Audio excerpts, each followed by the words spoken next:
On today's episode of Locked On Cubs, Matt and I discuss our free agent realistic wish list for the Chicago Cubs.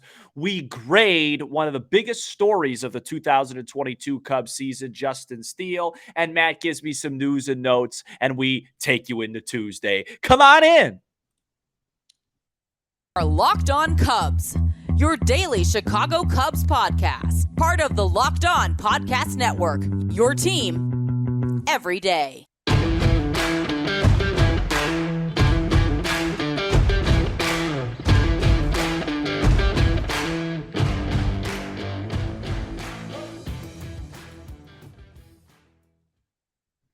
Welcome back to Locked On Cubs alongside Sam Olber. I'm Matt Cozy. Pleased to be with you for a Tuesday episode as we get rolling with this week.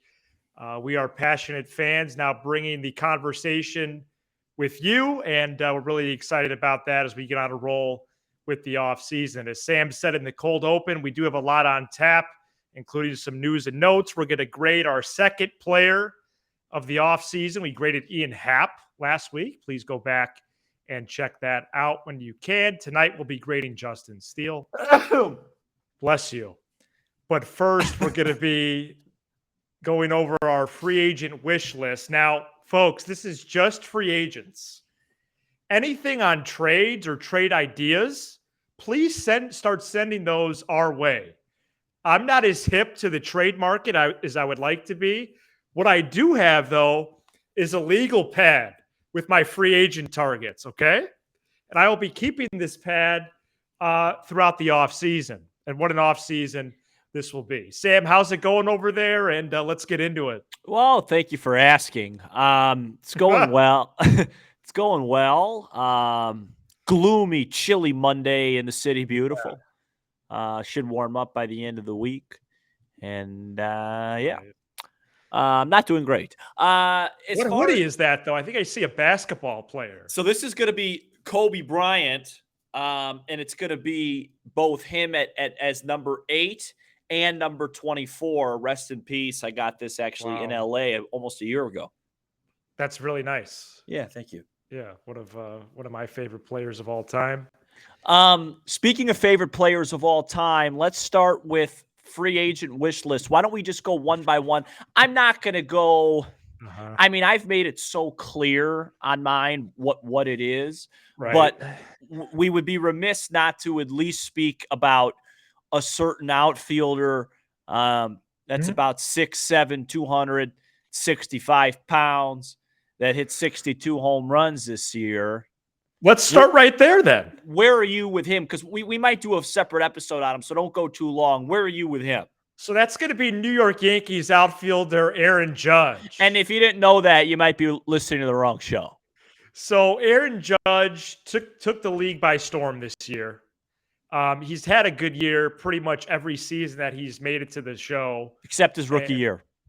Yeah, he struggled. And he's been just a solid player, pretty consistent. Right, right. But he's at times an all or nothing guy. My roommate just walked in. You know him, Anthony. God bless him, right? Yes, haven't seen him in a while. Yeah, and you won't see him now because he's not on camera. Right. Maybe he has some pizza for you. No, he didn't come back from work. No pizza. Oh, okay. So the thing with Judge, Sam, is he's probably going to eclipse the 35 million mark, maybe even hit the 40 M's. Mark on an annual basis, which is a ton of money. I would be shocked if it's less than 40 a year. Shocked. Shocked that it was less than 40. Yeah. So he's the biggest player in the market. I personally have always thought he would just go back to the Bronx, but he's been very dismissive and non-committal about what he's going to do this winter, to the point where you do understand that he's a free agent. He's free to look elsewhere. He is going to test the market. What really turned over this conversation from over the weekend was John Heyman of the New York Post and MLB Network reported that there's going to be 3 teams that are going to be the biggest competition to the Yankees for Judge's services. Okay. Yeah. That's the Dodgers, the Giants, and he listed the Cubs. He's not going to the Giants. And so let's get into those possibilities, because really for me, it's not just about Judge. It's about any free agent, big and small. for the Cubs is this: where is the money best well spent? Do I see 40 plus M's to Aaron Judge? Not really. But for them to be in one of the 4 teams is certainly very interesting. Yeah, I mean, as far as this conversation goes, is he on the wish list? Of course he is. He's a generational player that would make you want to watch every single game that he plays in, regardless of what the team is doing. Is it realistic? Probably not. Not because I don't think the Cubs would be interested and have the money. I just don't think the Yankees are going to let him leave. He's a Yankee. Aaron Judge is a Yankee. When you have Yankee in the dictionary and you have all the greats that have ever put on the uniform, from Ruth to Gehrig to DiMaggio to Mantle to Jeter, he's one of those guys. And I can't see the Yankees and their tradition letting him walk. So to me, my baseball acumen, my free agent acumen, I don't want to officially put him on there because I just don't think it's that realistic that he leaves. That makes sense? Yeah, it does. It does. I don't necessarily have an order on my notebook, but he's towards the bottom just because it kind of went by position. But if it was in terms of realism, he'd be at the bottom as well. If I were to read an article tomorrow that says, hey, let's say the Yankees were to lose the game that they're playing in an hour, or who God knows when, and it's like, hey, there's a real chance Aaron Judge leaves, he's not happy in New York, then that would completely change my thing. I just think that he valued himself more than Cashman valued him. He went out and proved it this year, and now Cashman's going to show him the money. Yeah, no, I totally see that. And, on Friday, we went over Correa, Turner, and Bogarts. Yeah, so we don't have to, that's redundant. Those highlight the top of my list. Yeah, mine's Correa, yours is Turner. Move on. And then it differs from there. I have Jose Abreu on there. Yeah. But then to stick to that position, what if it's not Abreu, Sam? Can I show you Trey Mancini and Will Myers as right-handed hitting first baseman? First of all, you don't have to ask me anything. This is your program. Say those names again. That's going to be Trey Mancini, former Oriole and Astro. Yeah. And Will Myers, current Padre, former Ray. And which one are you like?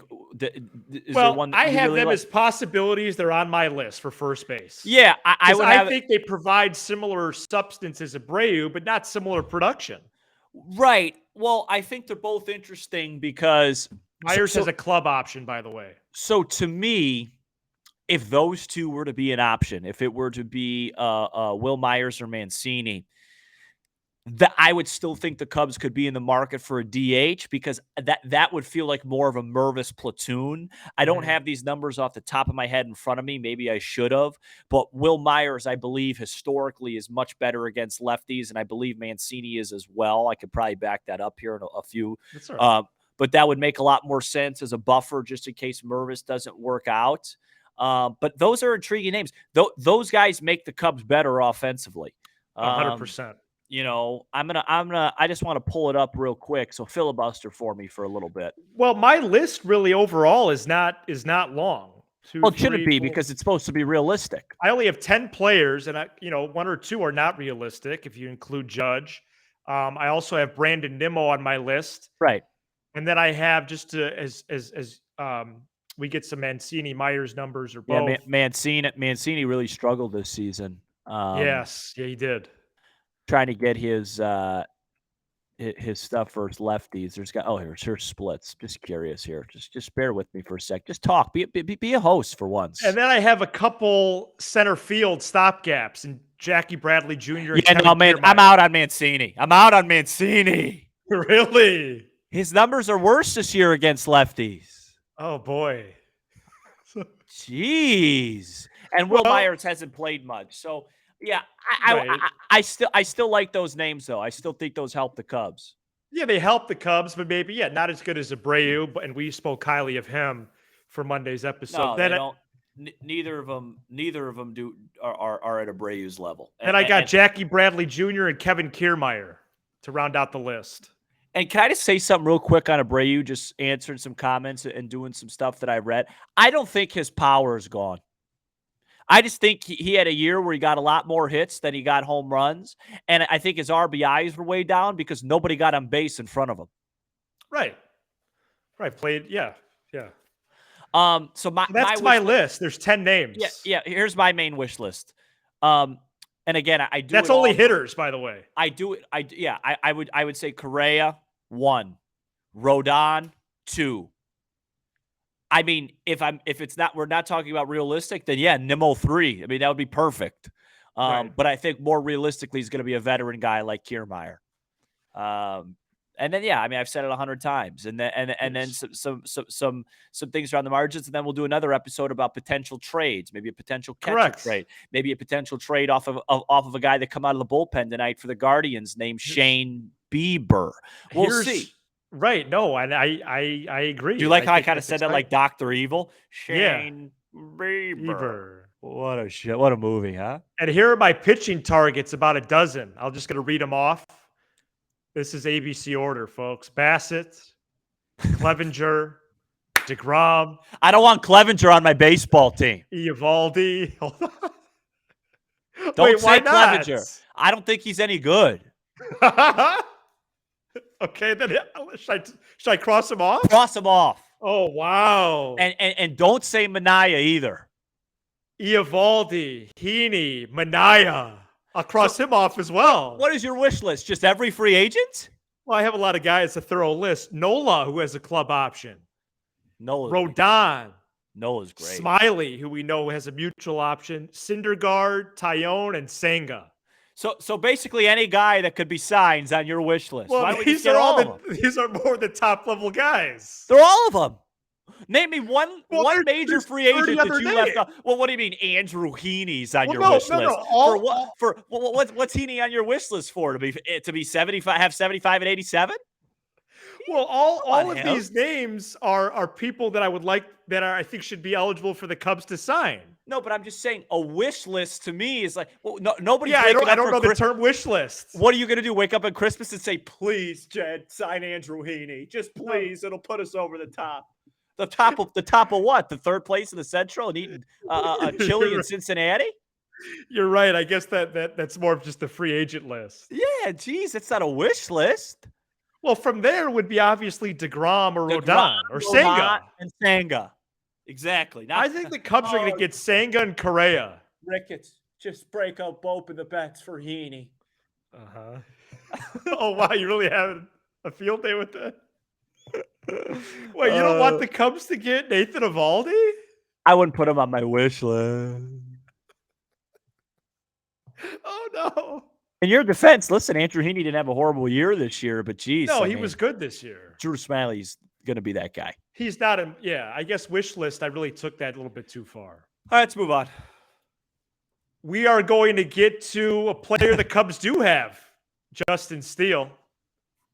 And that's coming up next. First, today's episode is brought to you by BetOnline. BetOnline.net is your number one source for football betting info this season. Sam, what's the early line on the Illini this weekend? Oh, they have a bye, don't they? It's going to be no line.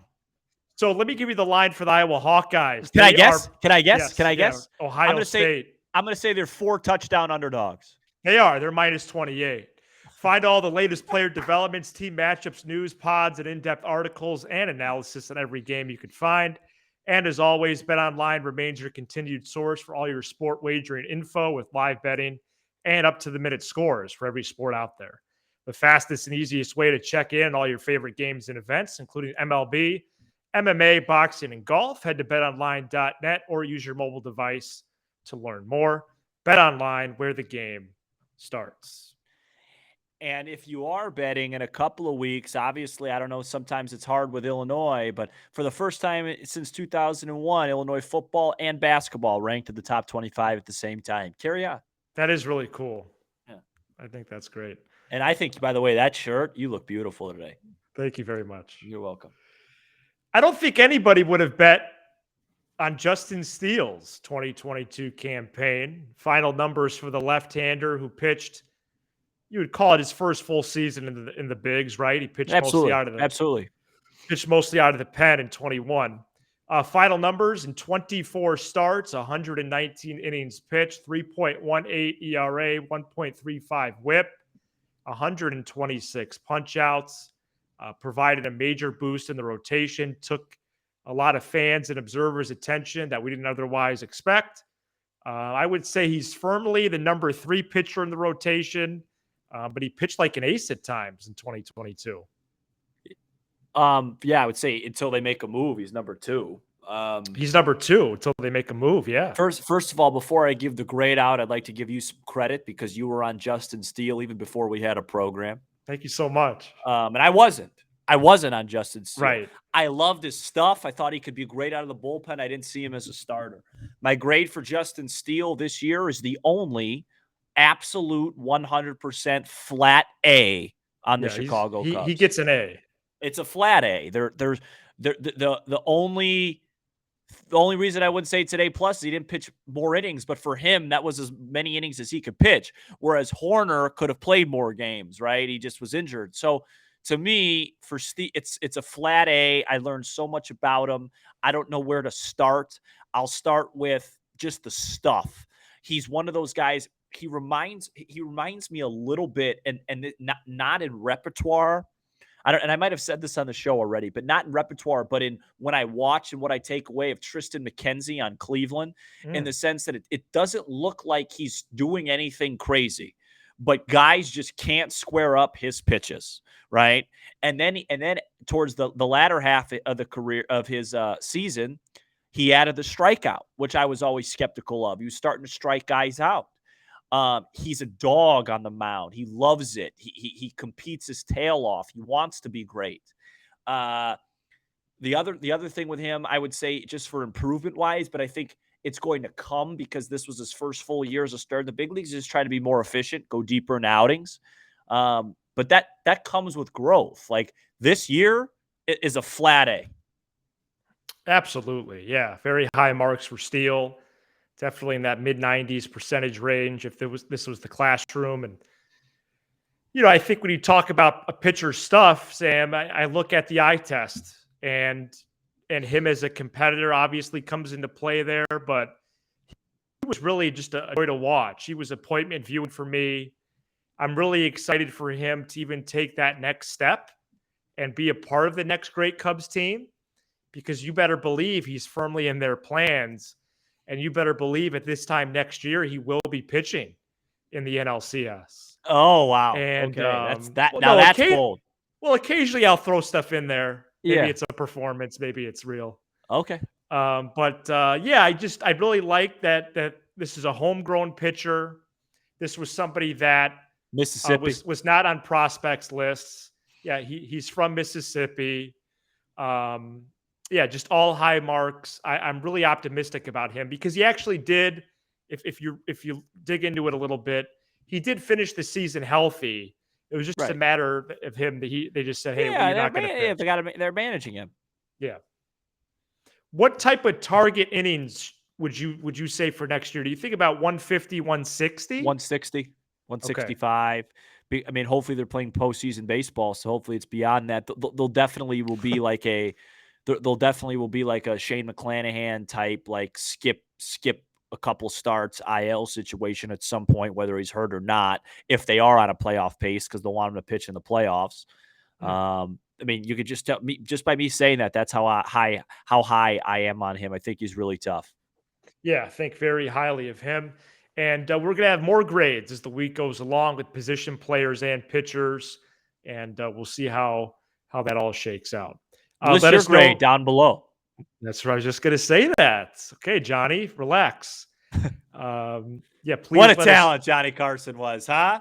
We don't have guys like that anymore. No. Everything's so. Don't get me started with that. Everything's so spoon-fed since Letterman on these late shows. Fallon just sits there. Oh, great, absolutely. Challenge somebody. You were in a great movie. It was a great movie. You wrote a great book. Book. Everything just was great. Did you even read it? Coming up next is the very famous news and notes segment. Stick around. We're back here on Locked On Cubs. Thanks for making us your first listen every day. Excited to be with you wherever and whenever you may be listening for a Tuesday episode. According to the New York Post and MLB Network's Joel Sherman, the qualifying offer amount this winter is going to be $19.6 million. What this means for Wilson Contreras, obviously to be decided, but considering draft pick compensation, Sam, I don't think a multi-year deal is going to be quite worth it to perhaps a small to medium-sized market team. Those are the teams right now that I would probably target in attempt to get Contreras this winter. And I do think it's still on the table for the Cubs to bring him back, but we'll see. First of all, the news and notes segment's about as famous as a Bears wide receiver. Let me ask you a question, Matt. If you were Wilson Contreras and you had his abilities, Okay. what would you rather have? Okay. Let me ask you this. Okay. Would you rather have a 1-year, $19.6 million deal with the Chicago Cubs, your homegrown team, you're comfortable there, you're loved there, you have family there, and you know that they're going to compete this year? Or would you rather go to let's just throw a team out for kicks, let's say the Cleveland Guardians, who will also be competing? Would you rather go there for 4 years, $60 million? Which would you prefer if you were him? Basically, you're saying I'm either going to bet on myself one more year or take the money that's there. At this point, based on, are we talking the human element as well, right? Because you're putting me in his shoes. Yeah, I'm asking what you would do. I would go to the Guardians. Okay. Because I've been through 2 farewell tours. Yeah. I've had this great run with this great organization, but it's time to get some length on my deal, some security. Yeah. 15 M's a year is still pretty good. And I'm going to go to Cleveland. I'm going to give it a shot and still be on a winning team in this scenario. I think it's a harder decision, though, than people think. Right. Unless he can get as an AAV within $2 million of his qualifying offers AAV, I think there's a chance he takes it. I hope I'm wrong. I know there is. I know. I'm ready to move on from this chapter. I've already said that, so I'm not going to say it again for his sake and the Cubs' sake. But I really think there's a case. Like, for example, let's say Contreras comes back and has, I wouldn't say he had a great year this year. He trended in that way and then he fell off. But he probably is going to say, well, he got hurt and he fell off when the team was just absolutely a joke. Let's say he plays the whole year next year, hits 255, hits 30 home runs. Wow. He'll get paid, but he's not going to get paid this year. And then he buys himself another year, and you learn about the whole robot umpire situation, which takes away his biggest weakness, which is receiving at the catcher position. That is his biggest weakness. It's interesting. It's a really hard decision for his sake. I totally get from his perspective, whichever way he goes. I kind of lean with you. I think he's just kind of done with the Cubs. I think as much as I'm done with this situation, I think he's just like, all right, it's enough. Yeah. But he may look at the market and just say, wait, right. I don't want to go to this city, and I definitely don't. It's like you ever go shopping, right? And they say, hey, if you don't love it in the store, you're never going to love it at home. You ever hear that expression? Yeah. It's like, well, wait, I'm not absolutely thrilled about this 4-year, $60 million deal on paper, and then I'm actually going to go have to play it out in a city that's not Chicago. I don't know. It's right. I'm doing a really bad job. I'm rambling. I just think it's a great discussion, though. I think it's a really interesting business decision, and I don't think it's a foregone conclusion that he is gone. As I've mentioned, we'll see what happens. Interested to hear what people think about it. Well, as I sketch out lineups the other day with the Abreu speculation, and I have Correa in there, and I have Kiermaier in there. Him leading off is more interesting than Gomes hitting ninth. If he comes back, he should bat leadoff. Do you want to hear my lineup that I sketched out? Well, give me 1 sec because I want to make one point Abreu. If the Cubs are interested in go after Abreu, I do think it really limits it making sense for Contreras to come back, because that basically forces Contreras to catch or not play as much. Because Abreu is going to be like Abreu defensively this year. I was looking at it today, was really struggled. I have him as the DH. Yeah, because Mervis is going to play first. Abreu is going to DH, which would force Contreras to catch. And we know for a fact at this point, Jed Hoyer does not like Wilson Contreras catching. That we know. Yeah, and true. by the way, Justin Steele and all these guys took off once Yan Gomes started catching a lot more. The evidence is there. I know. It's pretty So clear. It's a fascinating debate, and I'm quite tired of it. Okay, well, thanks for your input. Yeah, tell me the lineup you sketched out, and then I'm going to go have myself a nice meal. Contreras catching. It's going to be fish tonight. Happ in left. Correa at short. Abreu is the DH. Yeah. Suzuki in right. Mervis at first. Horner at second. Wisdom at third. Kiermaier in center. It's a great lineup. And if tweet that out tonight. If they do move on from Contreras, who would you lead off? Because the two candidates to me would be Ian Happ and Seiya Suzuki. So I have that lineup right next to me. So I can read that one for you as well. Yeah, please. That's going to be Happ in left. Suzuki in right. If they get Correa, he's hitting second. Okay. I got to be third. Me. Oh, yeah. He's too much of an analytical guy. He's going to hit second. All right, everybody. Thanks for finish. Oh, Correa third? It was similar. It's fine. Correa third, Abreu fourth, Horner fifth in that one. Love it. Mervis sixth, Wisdom 7, Kiermaier 8, Gomes 9. If Ross somehow isn't ready for game 1, you'll be there. Right, exactly. Great episode for Matthew. You know who, Cozy. More player grades this week, news as it breaks throughout the week, Arizona Fall League updates, and the definitive update episode on the former Cubs core this Friday. And I got a Pacific salmon in the oven. Very good. Be sure to subscribe to Locked On Cubs on YouTube and smash the like button and all your favorite Locked On Cubs content, Apple, Spotify, wherever you get your pods on the audio side. And please drop us a text this week. Send us lineups, send us trade ideas.